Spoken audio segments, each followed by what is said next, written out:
आजाद जम्मू कश्मीर के इंतखाबात के दूसरे मरहले में धांधली का शोर। नून लीग ने धांधली के मुबैना तौर पर तमाम रिकॉर्ड तोड़ दिए।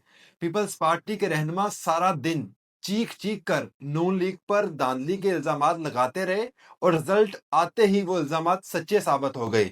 गैर हतमी और गैर सरकारी नताइज आना शुरू हो चुके हैं जिसमें नून लीग को वाज़ेह बरतरी हासिल है। और साद रिजवी जो कि एक मजहबी जमात के रहनुमा है, सीनियर लीडरशिप है पंजाब की, लेकिन साद रिजवी की खबर आ ही गई। अस्सलाम वालेकुम नाज़रीन, आप मेरा यूट्यूब चैनल देख रहे हैं। मैं अमीर हमजा हूँ। नाज़रीन, आज़ाद जम्मू कश्मीर में इंतखाबात का दूसरा मरहला आज सारा दिन जारी रहा।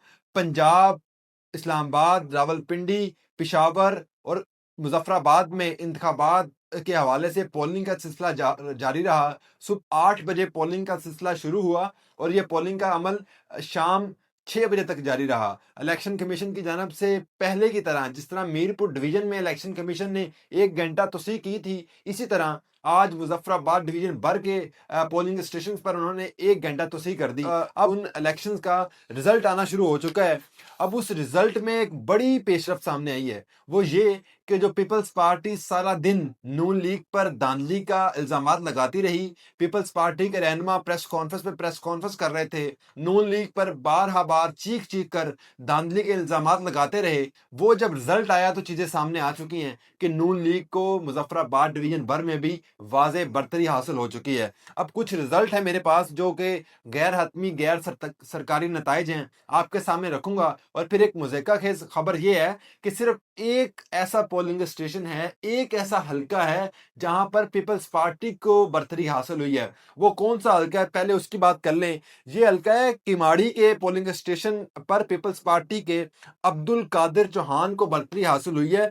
और इसके जो मद्दे मुकाबल नून लीग के उम्मीदवार थे, हैरानकुन बात यह है कि उस नून लीग उम्मीदवार नासिर डार जिनका नाम है, उनको सिर्फ 2 वोट मिले हैं। और इसके मुकाबले में जो अब्दुल कादिर चौहान है, जो कि कुमाड़ी के एक पोलिंग स्टेशन पर इलेक्शन कंडक्ट कर रहे थे, उनको 67 वोट हासिल हुए हैं। तो सिर्फ ये एक पोलिंग स्टेशन है, ये हल्का नहीं है, एक पोलिंग स्टेशन पर पीपल्स पार्टी के बंदे को बरतरी हासिल हुई है। इसके अलावा इस हल्के से भी ये जो नासिर डार साहब हैं, ये जीत चुके हैं।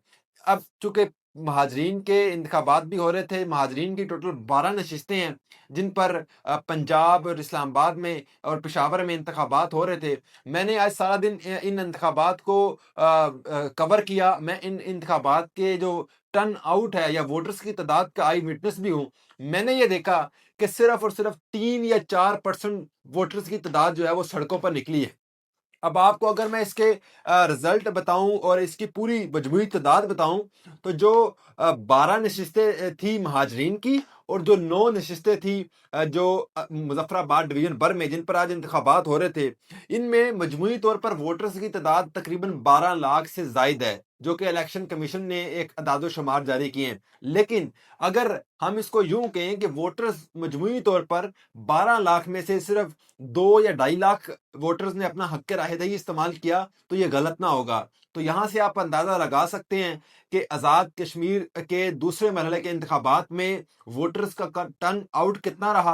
क्योंकि इससे पहले हमने ये देखा कि आज़ाद कश्मीर में लोग जलसे जुलूस कर रहे हैं, धरने दे रहे हैं, एहतजाज कर रहे हैं और फिर उन पर रियासती जबर किया जा रहा है। उन पर पुलिस उनको गिरफ्तार कर रही है, पुलिस उनको एहतजाज या धरना की इजाज़त नहीं दे रही। और इसी तरह जो गुज़िश्ता रोज़ इस्लामाबाद में एक बड़ा जलसा हुआ, बड़ा धरना हुआ जिसकी क़यादत सेनेटर मुश्ताक कर रहे थे। आप सबको इल्म है, हमने गुज़िश्ता व्लॉग में भी बात की कि वो सेनेटर मुश्ताक समेत 10 से 12 लोगों को गिरफ्तार कर लिया गया और अभी तक ये पता नहीं चल सका कि सेनेटर मुश्ताक कहाँ गए, उनको गिरफ्तार क्यों किया गया है। और इसी तरह जो बाकी के लोग गिरफ्तार हैं वो भी अभी तक लापता हैं। तो ये एक नया मिसिंग पर्सन का वर्जन सामने आया है। और जो आज़ाद जम्मू कश्मीर के इंतखाबात हैं, इसमें अब जो लाहौर या इस्लामाबाद में जो इंतखाबात हुए उनका रिजल्ट सामने आया, मैं चाहूँगा वो भी आपको बता दूं। ये हल्का है LA 34, जम्मू 131 पोलिंग स्टेशन में का रिजल्ट सामने आया और इन 131 पोलिंग स्टेशन में नून लीग के जो उम्मीदवार थे उनको वाजे बरतरी है। पीपल्स पार्टी को शिकस्त का सामना है और नून लीग जो है वो यहाँ से भी जीत रही है। इसी तरह ये मेरे पास अभी तक के जो गैर हतमी गैर सरकारी नताइज हैं वो सारे हलकों के मौजूद हैं और इन सब हलकों में नून लीग को वाजे बरतरी हासिल है, जबकि पीपल्स पार्टी को शिकस्त का सामना है। सिर्फ एक पोलिंग स्टेशन ऐसा मेरे पास आया जिसमें पीपल्स पार्टी का बंदा जो है वो लीड कर रहा है, जबकि नून लीग जो है वो उसमें पीछे रह गई है। अब आज़ाद जम्मू कश्मीर के जो कानून साज असम्बली के इंतखाबात के सिलसिले में इस्लामाबाद में पोलिंग स्टेशन बनाए गए। इस्लामाबाद में मजमूई तौर पर 9 पोलिंग स्टेशन बनाए गए और इसी तरह रावलपिंडी में मजमूई तौर पर 100 पोलिंग स्टेशन बनाया गया। जो इस्लामाबाद का पोलिंग स्टेशन G62 में बनाया गया, जो कि एक कॉलेज में बनाया गया, वहां पर पीपल्स पार्टी, नून लीग और जमात इस्लामी के दरमियान कांटेदार मुकाबला मतवक्के किया जा रहा था। लेकिन जब रिजल्ट आए तो मुस्लिम लीग नून के जो वहां पर उम्मीदवार थे वो बिल्कुल क्लीन जीत जीत चुके हैं। अब सारा दिन पीपल्स पार्टी के रहनुमा प्रेस कॉन्फ्रेंस करते रहे, अपने बयान जारी करते रहे। हालांकि बिलावल भुट्टो जरदारी ने भी अपना ट्वीट किया कि नून लीग इन इंतखाबात में धांधली कर रही है और उन धांधली के सबूत भी पीपल्स पार्टी के पास हैं। और अभी अब से कुछ देर कबल जब मैं ये व्लॉग रिकॉर्ड कर रहा हूँ, राजा परवेज अशरफ ने भी एक प्रेस कॉन्फ्रेंस की। उन्होंने उसमें कहा कि हमारे पास धांधली के तमाम तर सबूत मौजूद हैं और हम मुस्लिम लीग नून के खिलाफ इस पर मुकम्मल तौर पर एविडेंस के साथ अदालतों में जाएंगे, इलेक्शन कमीशन का दरवाजा खटखटाएंगे और इन इलेक्शन पे जहां पर नून लीग धांधली कर रही है, हम ये शोर तब तक मचाते रहेंगे जब तक हमें इंसाफ नहीं मिलेगा। लेकिन आप सब ने ये याद रखना है कि जब जीबी में इंतखाबात हुए, गिलगित बल्तिस्तान में जब पीपल्स पार्टी को वाजे बरतरी मिली या पीपल्स पार्टी को वहां पर जब फतह मिली, तो उस पर नून लीग ने भी इसी तरह धांधली का शोर रचाया, धांधली का इल्जामात लगाए पीपल्स पार्टी पर। लेकिन जब हमने देखा कि कुछ दिन गुजरे तो नून लीग भी चुप कर गई और मेरा यह ख्याल है कि ये जो कश्मीर के इंतखाबात पर पीपल्स पार्टी धांधली का शोर कर रही है, ये भी जब वक्त गुजरेगा तो पीपल्स पार्टी भी खामोश हो जाएगी। ये दोनों साइड से एक सियासी स्टंट है, जो दोनों पार्टीज मिलकर सियासी बयानबाजी कर रही हैं और जब इंतखाबात हो जाएंगे उसके बाद ये धांधली का शोर और धांधली के जो इल्जामात हैं ये खत्म हो जाएंगे और ये दोनों पार्टीज जो हैं वो फिर मिल बैठकर आगे हुकूमत करने के लिए तैयार हो जाएंगे और आगे ये कर भी रही हैं। अब वोटर्स के टर्न आउट की अगर हम बात करें तो वो ना होने के बराबर है। रावलपिंडी जो चकलाला स्कीम 3 के पास एक पोलिंग स्टेशन बनाया गया, उस हल्के की जो आवाम है, उस हल्के में जो वोटर्स की तादाद है वो काफी ज्यादा है। लेकिन आपको ये बता दूं कि उस हल्के का जो पहला वोट कास्ट हुआ वो दिन 12 बजे के बाद पहला वोट कास्ट हुआ। G63 में भी इसी तरह हुआ। G62 में जो इन्होंने पोलिंग स्टेशन बनाया वहां पे भी पहला वोट दिन तकरीबन 10 से 11 बजे के बाद स्टार्ट हुआ। लेकिन अब नून लीग ये दावा कर रही है कि वोटर्स की बड़ी तादाद मौजूद थी। नून लीग का यह कहना है कि वोटर्स का एक रेला था जिन्होंने आके जमहूरियत का साथ दिया है और वोट यहाँ पर कास्ट किया और नून लीग को वोट दिया है।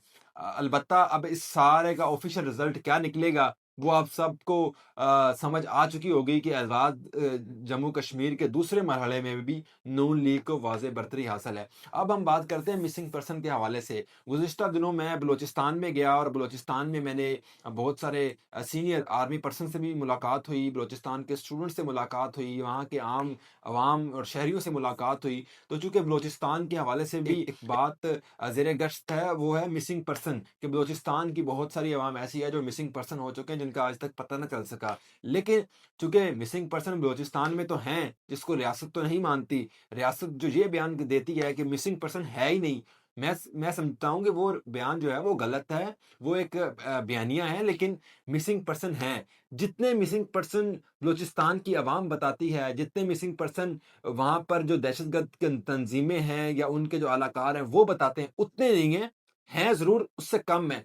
मिसिंग पर्सन तो पंजाब में भी हैं और जो पंजाब में मिसिंग पर्सन है, आप सब जानते हैं कि पंजाब की एक सीनियर लीडरशिप, एक बड़ी मजहबी जमात के सीनियर लीडर साद रिजवी, उनके भाई और उनके जो दीगर साथी हैं, वो सारे के सारे पंजाब से मरीद के सानिया हो उसके बाद मिसिंग पर्सन है। उनका आज तक पता न चल सका और रियासत उस पर आज तक खामोश है कि वो कहाँ गए, किसके पास हैं। अब खबर ये है कि साद रिजवी के बारे में एक बात सामने आई मेरी किसी सीनियर ऑफिसर से मुलाकातें हुई, मेरी वहाँ पर आवाम से मुलाकातें हुई, मेरी और काफ़ी मुलाकातें हुई। तो खबर ये है कि जो साद रिज़वी साहब हैं, ये जल्द अज़ जल्द वापस आ रहे हैं और साद रिज़वी को के बारे में कहा जा रहा है कि अगर अदालतें या अगर उनको लाने की ज़रूरत पड़ी, अगर उनको यूँ कह लें कि ऑन द कैमरा लाने की ज़रूरत पड़ी, सामने अदालतों के सामने पेश करने की ज़रूरत पड़ी, तो वो 10 से 15 या 20 मिनट में अदालतों के सामने पेश होंगे। तो इसका मतलब ये है कि साद रिज़वी पाकिस्तान में मौजूद हैं और वो किन के पास हैं, कहाँ पर हैं? सेफ हाथों में तो मैं आपको बता सकता हूँ कि वो सेफ हाथों में हैं। तो वो किस हाल में हैं, ये आप सब मेरे से बेहतर जानते हैं। अब मैं नाम नहीं लेना चाह रहा, चूँकि मैं अदालतों के चक्कर नहीं काट सकता, मैं मुकदमात नहीं झेल सकता और मैं जेल की सलाखें नहीं देख सकता। लेकिन साद रिज़वी जो हैं वो सेफ हाथों में ज़रूर हैं। अलबत्ता वो कहाँ पर हैं और वो किस मुकाम पर हैं, उस बारे में अभी तक कुछ भी कहना क़ब्ल-अज़-वक़्त होगा। साद रिज़वी और मिसिंग पर्सन के हवाले से हम बात करते रहेंगे, आपको लम्हा-ब-लम्हा अपडेट्स देते रहेंगे और फिर इसी तरह आज़ाद जम्मू कश्मीर के जो इंतखाबात हैं, इसके जब ऑफ़िशियली रिज़ल्ट भी आ जाएँगे और फिर नून लीग और पीपल्स पार्टी आपस में किस तरह कोलैब करती है या आया कि ये धांधली के इल्ज़ामात इसी तरह लगाते रहेंगे, इस पर मैं आपको लम्हा-ब-लम्हा अपडेट्स देता रहूँगा। अपने मेज़बान अमीर हमज़ा को इजाज़त दीजिए, मिलते हैं नेक्स्ट वीडियो में, तब तक के लिए अल्लाह निगहबान।